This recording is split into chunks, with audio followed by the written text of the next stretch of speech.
안녕하세요. 성경이 우리 삶에 조금 더 가까이 또 쉽고 재미있게 다가오는 시간 소문난 성경 교실 김영복 목사입니다.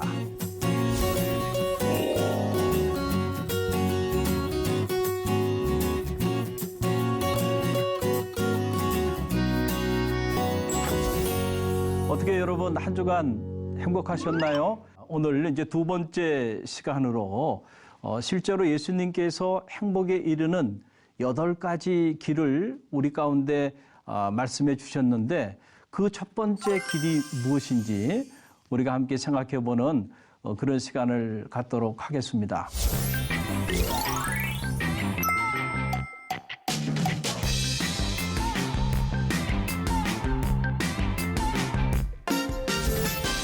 어느 철학자는 인생을 도상 위의 존재다라고 표현을 했죠. 여러분, 우리는 각자 나름대로 자기의 길을 걸어가고 있습니다.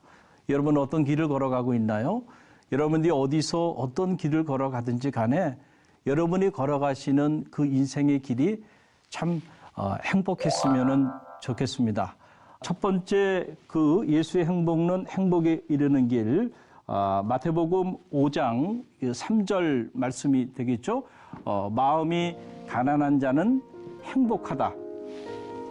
하나님의 나라가 그들의 것이다. 라고 하는 이 말씀인데요. 우리가 이 말씀을 가지고 이제 2시간에 걸쳐서 말씀을 나누길 원합니다. 오늘은 이 마음이 가난한 자는 행복하다라고 하는 것이 과연 무엇을 의미하는지, 요 마음이 가난한 자는 행복하다라고 하는 요 내용에 관해서 우리가 함께 성찰해보는 그런 시간을 갖기를 원합니다. 여러분, 우리는 이제 자본주의 사회 한복판에 살아가고 있어요. 그러다 보니까는 항상 이 화폐의 가치가 중요하죠. 그래서 이게 행복한 삶을 살기 위해서 부자가 되고 싶어 해요. 아마 여러분들 중에 부자가 되기를 원치 아니하는 분은 아마 한 분도 없으리라 이렇게 생각이 들어요. 다 마음속에 나는 언제 부자가 될까? 참 돈이 좀 많았으면 좋겠다. 이런 생각들 여러분 가지고 사시죠? 뭐 그게 잘못된 생각은 아닙니다. 여러분 부자 되시기를 바랍니다. 그런데 부자가 되는 것과 행복한 삶을 사는 것이 깊은 관계가 있겠는가라고 하는 사실이에요. 여러분 일정 부분 우리가 이렇게 생활을 하는 그 생존의 차원에서는 일정 부분 우리에게 필요한 재화가 필요한 게 사실이에요. 그러나 그 단계를 넘어서면 그때부터 우리의 삶의 행복과 불행을 결정하는 건요. 우리가 얼마나 많은 재산을 가지고 있고 얼마나 넓은 아파트에 살고 있고 얼마나 좋은 차를 타고 있는가 그거에 따라 결정되지 않는다는 거예요. 만약에 그렇다고 한다면 여러분 전 세계에서 가장 잘 사는 나라는 미국이죠. 그러면 미국에 살아가는 사람들은 다른 나라에 살아가는 사람들보다 훨씬 더 행복해야 돼요. 근데 저도 미국에서 한 10년 이렇게 이민 목회도 하고 그리고 유학 생활을 보냈는데요. 제가 보니까 의외로 그렇게 행복하게 살아가는 사람들이 오히려 많지 않은 그런 현실을 접하게 되었어요. 그걸 보면서 그렇구나. 행복하게 사는 일과 부자가 되는 일이 이게 본질적으로 깊이 있는 관계가 있지 않다라고 하는 사실을 알게 됐어요. 여러분, 그래서 학자들은 이 현상을 이렇게 표현하는 거예요. 이 전문적인 용어로 표현하자면 쾌락의 쳇바퀴, 히다닉 트레드밀이라고 하는 그런 말입니다. 여러분, 이 말의 의미가 바로 뭐냐면은 사람이 이제 살면서 이렇게 소득이 증가하게 되잖아요. 그러면은 그 증가된 소득에 맞는 풍요로운 생활을 하게 돼요. 그런데 그 풍요로운 생활이 금방 익숙해진다는 겁니다. 그래서 우리는 그 풍요로워진 그 생활에 만족하지 못하고 더 윤택한 삶을 갈망한다는 겁니다. 그래서 그 욕망을 또 채우기 위해서 우리는 또 몸부림치면서 괴로워한다는 거예요. 그러니까 이 쾌락의 쳇바퀴라고 하는 것은 끝없이 만족이 없는 거죠. 제가 미국에서 그 유학생활 할 때 그 박사과정 있을 때 그 팔러스 버데스라고 하는 그 미국 캘리포니아 그 LA 지역에 보면은 아마 그 세계적인 그 부촌이라고 불리우는 그런 지역이에요. 제가 그곳에 박사과정 중에 있을 때 청빙을 받아서 거기서 목회를 한 적이 있어요. 근데 제가 청빙 받기 전에 우연찮게 그 팔러스 버데스라고 하는 지역을 이렇게 방문할 수 있는 그런 기회가 있었습니다. 가보니까요, 저 유로풍의 붉은 그 벽돌로 집들이 아름답게 꾸며져 있고 아래로는 태평양이 내려다 보이고요. 대저택들이 그냥 즐비하게 자리하고 있는데요. 영화의 한 복판에 와 있는 것 같은 그런 어떤 환상을 제가 갖게 됐고 제가 그곳을 이렇게 드라이브 하면서 제 안에 이런 생각이 들더라고요. 야, 정말 이런 곳에 사는 사람들은 행복하겠구나. 그랬는데 하나님께서 얼마 있지 않아서 저를 그 지역에서 목회를 할 수 있도록 이렇게 청빙을 받게 했어요. 그런데 정작 그곳에 가서 목회를 하면서 제가 깨달은 것 중에 하나는 제가 겉에서 봤을 때하고는 전혀 다르게 그곳에 사는 사람들도 우리가 생각하는 것처럼 그렇게 행복하지 않더라고요. 어느 가정은 이게 부부간의 문제로 인해서 어려움을 많이 겪고 있고 그래서 밤마다 아내를 만나는 게 두려워요.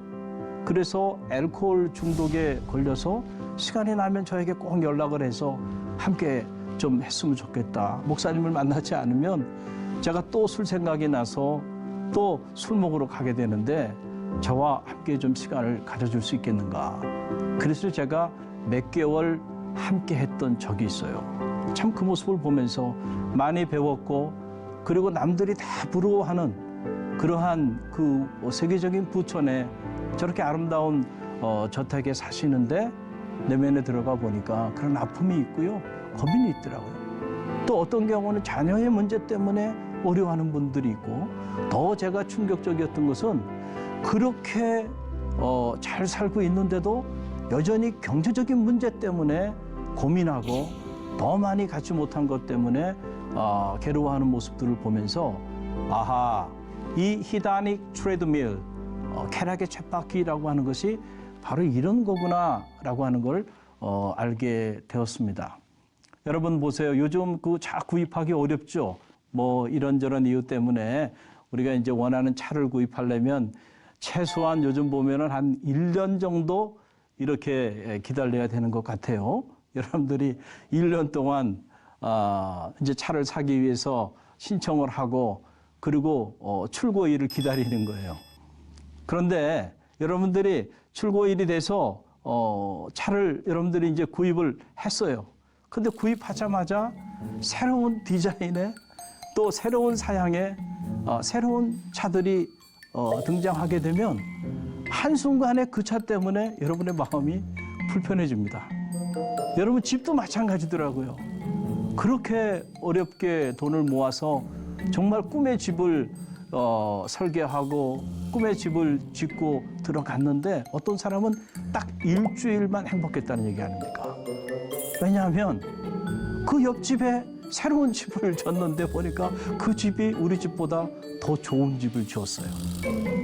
그것을 보는 순간 상대적 박탈감을 느끼면서 이미 내가 누리고 있는 것에 대해서 만족하지 못하고 또다시 채워지지 않는 그 욕망을 채우기 위해서 몸부림치게 된다라고 하는 거죠. 그래서 이것이 지금 오늘 우리가 경험하고 있는 현대 사회의 우리의 삶의 모습이라는 겁니다. 최근에 제가 읽고 있는 책 중에 하나가 바로 The Politics of Happiness라고 하는 책인데요. 이 책은 한글로 번역하면 이런 내용이 되죠. 행복의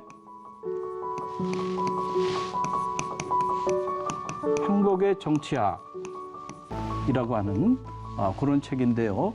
그동안에 하버드 대학의 총장으로 한 20년 동안 이렇게 사역하면서 오늘의 하버드 대학을 읽어온 이 데릭 복 교수가 지은 책입니다.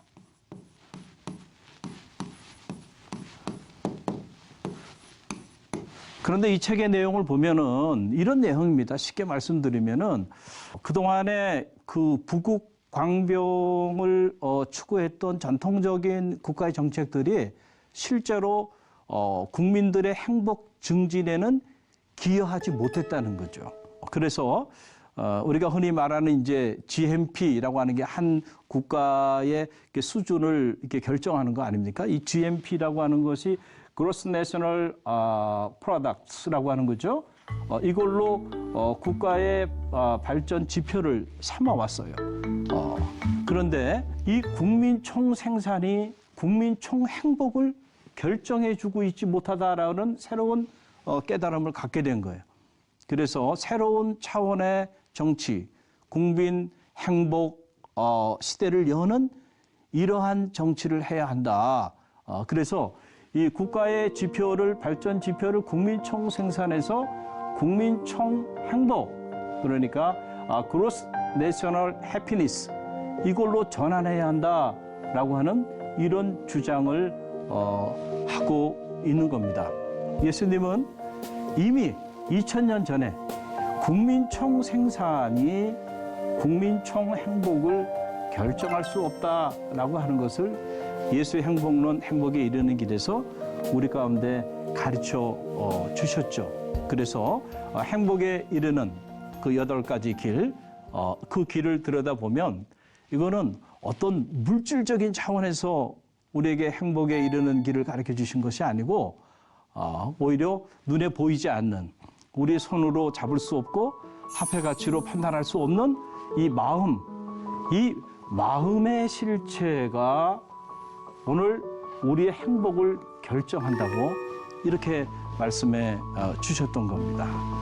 여러분, 이 마음이라고 하는 거 오늘 기독교 경전 특별히 예수님이 산상수훈을 통해서 가르쳐 주신 이 마음이 가난한 자는 행복하다라고 했을 때 여러분 이 마음이라고 하는 말은 헬라어 푸뉴마를 한글로 번역을 한 건데요. 사실은 더 정확한 번역을 한다면 이 푸뉴마라고 하는 것은 영, 이게 스피릿이죠. 그리고 물론 마음, heart. 자, 요거 영과 마음을 이렇게 포함한 그런 단어가 이 푸뉴마라는 단어예요. 푸뉴마라는 표현을 우리가 이제 번역을 할 때 이렇게도 표현하는 거죠. 심령. 그래서 심령이 가난한 자는 복이 있나니 이렇게 이제 번역을 한 겁니다. 그래서 이 심령이라고 하는 것은 여러분 이제 마태복음 5장 8절에 보게 되면 예수님이 행복에 이르는 8가지 길을 얘기하시면서 마음이 청결한 자는 복이 있다는 말씀을 하시는데 그때 그 마음과 거의 같은 뜻이에요. 그건 이제 카르디아라고 하는 말인데 그러나 그것보다 이 푸뉴마는 조금 더 본질적인 우리의 내면을 가르쳐주고 있는 그런 말입니다. 그래서 행복이라고 하는 것이 무엇에 따라 결정되어지느냐? 우리의 어떤 외적인 환경이나 또 우리 밖에 있는 그 어떤 것이 우리를 행복하게 만들어주는 게 아니고 오히려 우리 안에 계신 그 하나님과의 관계 안에서 우리의 내면의 마음의 상태가 오늘 우리의 삶의 행복을 결정한다라고 하는 그러한 이야기입니다. 그래서 여러분 실제로 그 예수님께서는 이 마음에 관한 말씀들을 참 많이 하셨고 또 기독교 경전도 그래서 보면 마음에 관한 말씀들이 너무너무 많이 있어요. 오늘 이 시간에 우리가 다 살펴볼 수 없지만 몇 군데만 살펴보면 자 지혜의 보고로 불리우는 놀라운 생명의 말씀이죠. 이 잠언 4장 23절에도 보게 되면 무릇 지킬 만한 것보다 내 마음을 지키라. 생명의 근원이 이에서 남이라 그랬어요. 여러분 생명의 근원이 우리는 마음이 아니고 생명의 근원이 마음 외에 다른 것들에 의해서 결정된다고 생각해요.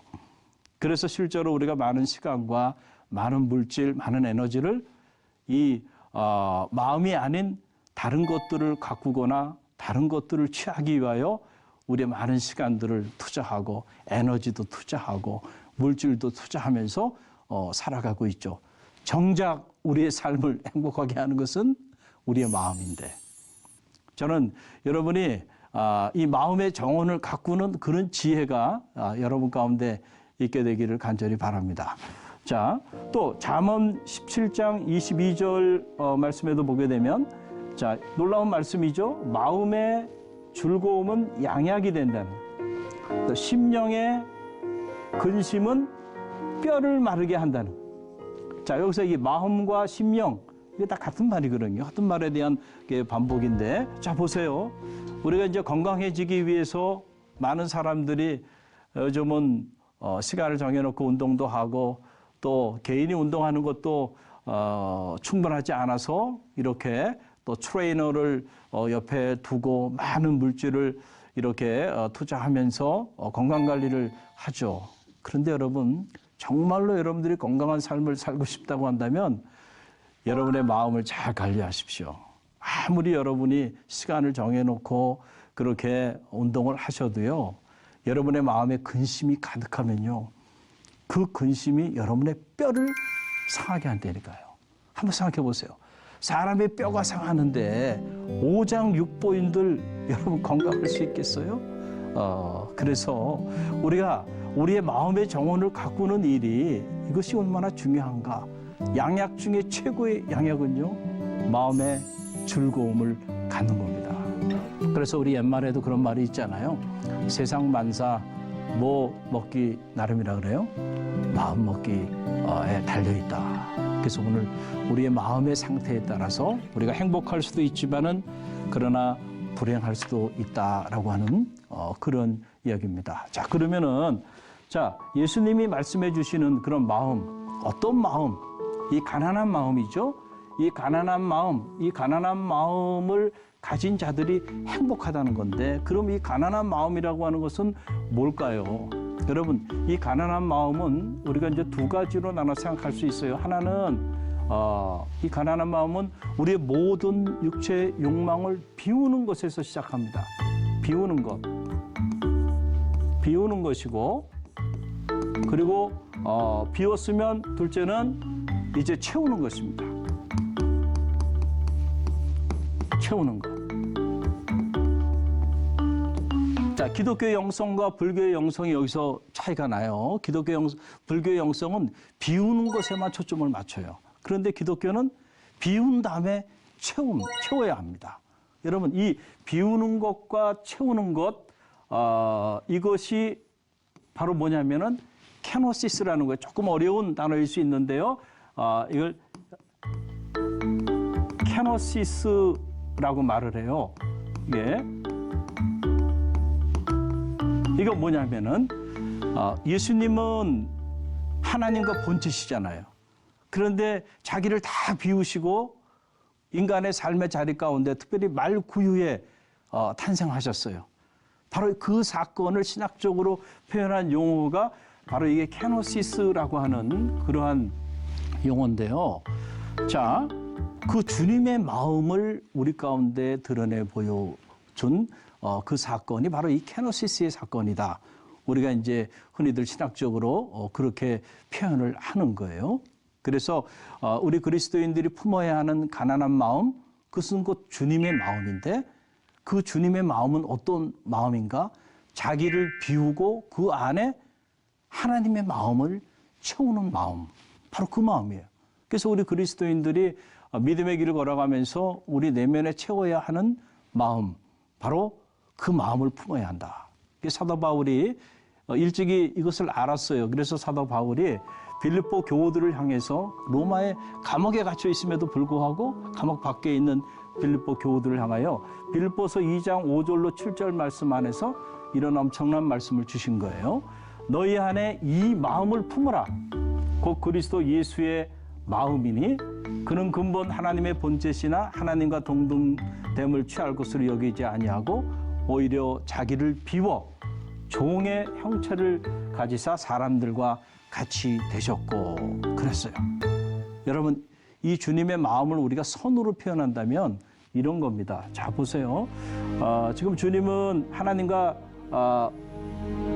동등하신 존재인데 그 동등됨을 취하지 아니하시고 종의 형체를 가져 우리의 삶의 자리에 내려오셨다는 거예요. 자, 이게 주님께서 우리 가운데 보여주신 마음의 방향입니다. 그런데 우리는 가만히 보면 우리의 마음의 방향이 이 아래로 향하지 않고 우리는 항상 높은 곳을 향하고 있어요. 이걸 저는 역주행이라고 말합니다. 역주행이죠. 주님은 높은 곳에서 낮은 곳으로 내려오셨는데 우리는 자꾸 낮은 곳에서 높은 곳으로 올라가려고 해요. 여러분, 그래서 사고가 나는 겁니다. 여러분, 고속도로에서 한번 역주행해 보세요. 얼마나 위험합니까? 왜 자꾸 사건, 사고들이 많고 왜 자꾸 우리의 삶이 점점 불행해지나요? 이 문명의 이 길을 다 누리고 살면서도 우리의 마음이 주님의 마음을 품지 못하기 때문에 자꾸 우리는 높은 것을 향해서 나아가고 있기 때문에 그래서 우리가 나아가면 나아갈수록 점점 더 불행한 자기 자신을 발견하게 된다는 거예요. 여러분, 속도보다 중요한 건 방향이죠. 저는 여러분의 마음의 방향이 주님을 향하게 되기를 간절히 바랍니다. 주님이 가신 그 방향을 향해서 나아간다고 한다면 그 방향을 향해서 나아가는 만큼 하늘의 행복을 경험하게 될 줄로 믿습니다. 그래서 주님께서 우리 가운데 이렇게 말씀해 주신 거예요. 마태복음 11장 29절로 30절 말씀에서 나는 마음이 온유하고 겸손하니 나의 멍에를 메고 내게 배우라. 그러면 너희 마음이 쉼을 얻으리니 내 멍에는 쉽고 내 짐은 가벼우니라. 그랬어요. 여기서 이 주님의 마음, 그렇죠? 이 주님의 마음이